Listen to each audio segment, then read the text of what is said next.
Aging 2022. Human Rights on Ice. Since the start of the 2022 Winter Olympics in Beijing, we have been devoting a segment each day to highlight some of the abuses being committed by the Chinese Communist Party, and frankly, there are many. You've probably heard, as we've talked about, the genocide of the Uyghur minority that has been highlighted occasionally by the media. What you may not be aware of is the second CCP genocide, which my next guest says is long overdue for recognition.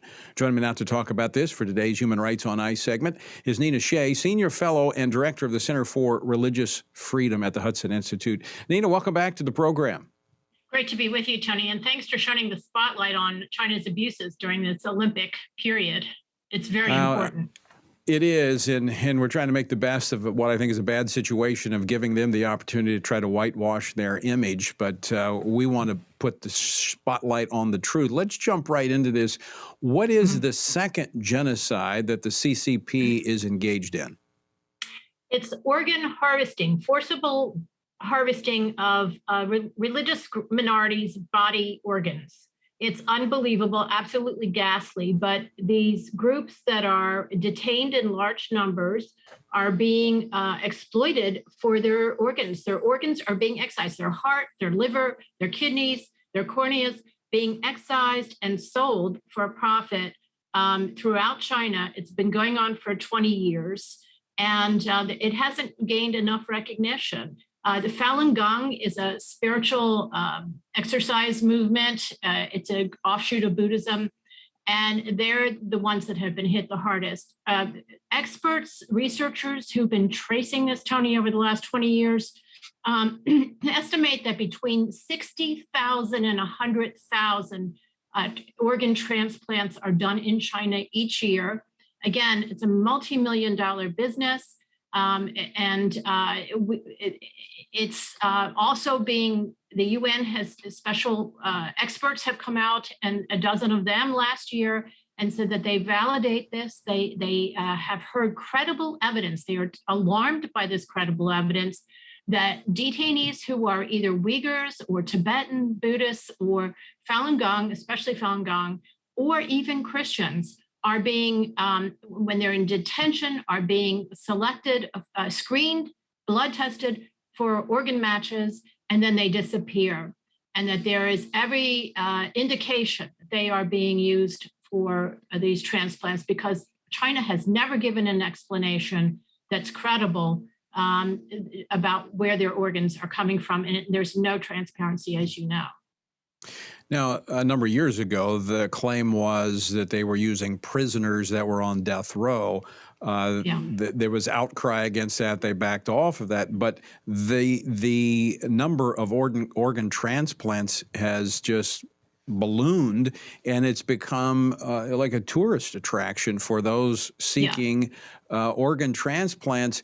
And, to compare that to the United States here, where you got to get on a waiting list for years in some cases, there it's like a menu. You call up and you schedule it and you go and you get it right away. Obviously, there's something going on.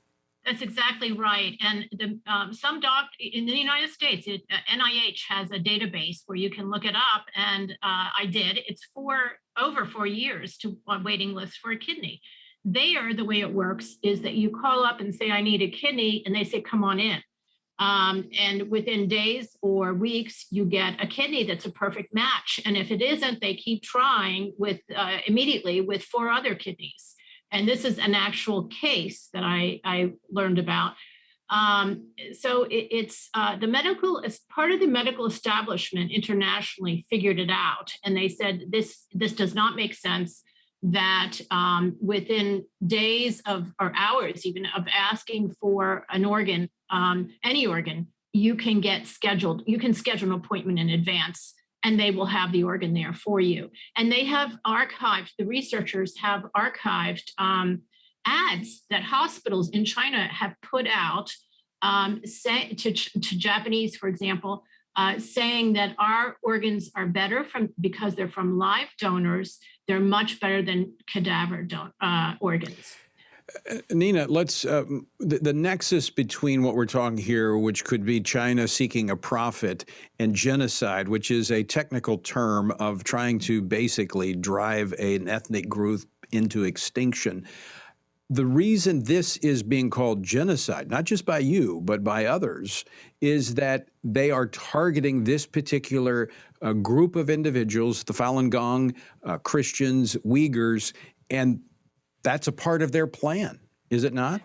Yes, they are aiming to destroy these religious minorities. The UN letter said from the special independent experts at the UN, I should say they're independent, and they came out in a joint statement saying that while they're taking the blood samples and organ screening of Falun Gong detainees, they're not doing it with other detainees, with other prisoners. They're doing it with religious minorities only, not just Falun Gong, but primarily Falun Gong. And now they seem to be shifting to Uyghurs because they're in these detention camps where there is no oversight. What this is carrying out a policy that the president of China, Jiang Zemin, back in 1999, said that he wanted to eliminate the Falun Gong group. And he created an apparatus called the 610 office within the public security, and within the CCP, the Communist Party, to carry it out. And so there is an intent, which is part of the technical definition, as you know, of genocide. And there is no response from China when the cases are brought from them. They want to suppress that information. So what's going on? Nina, we're out of time, up against a break, but we're going to continue this conversation another day. Thanks so much for joining us and appreciate all your work on this. Stick with us, folks. We're back after this.